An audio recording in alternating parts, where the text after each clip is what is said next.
We're going to be making some rain, so let's go ahead and hop into Blender and get to it.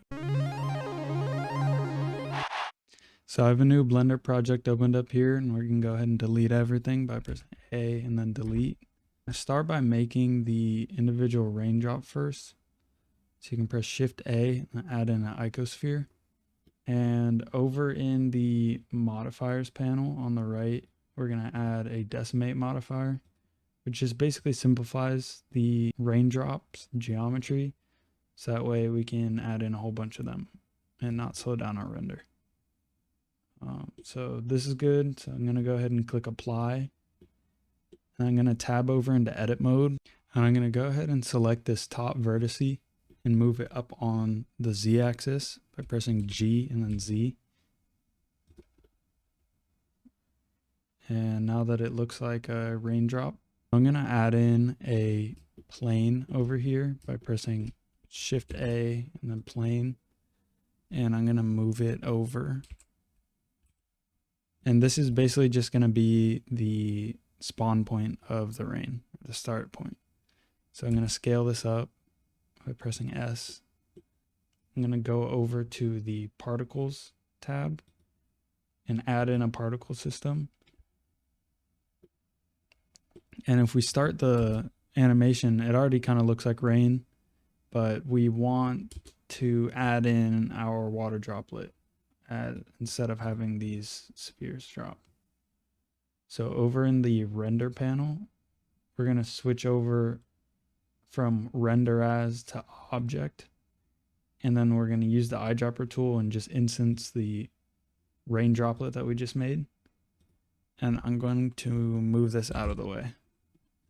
So now if we press play, we have our raindrops, which looks nice, but there's some settings we can mess with to make it look even better.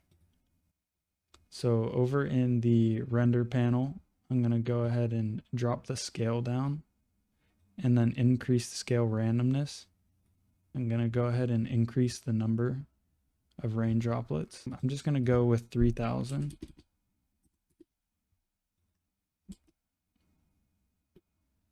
Which does not look too bad. So there are some settings you can mess with to get it to your liking, like lifetime, which basically just controls how long the droplets stay for. But I like how this looks, so I'm just gonna leave everything.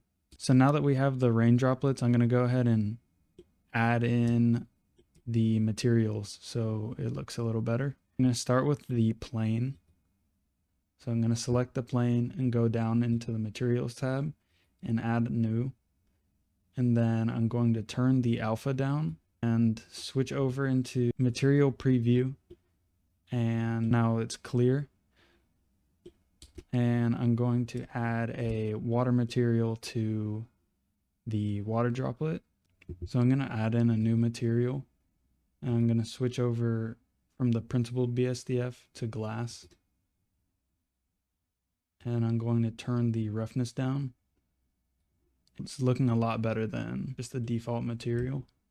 So I'm going to go ahead and add a little color to this. It's a very slight blue. And I like the way this looks. So now we have our rainfall, and I'm going to go ahead and add this into another scene just to give an example of how it looks. And I think I got it to where I'm liking it. Here's what the final result ended up looking like. Thank you for sticking around, and I'll see you in the next one.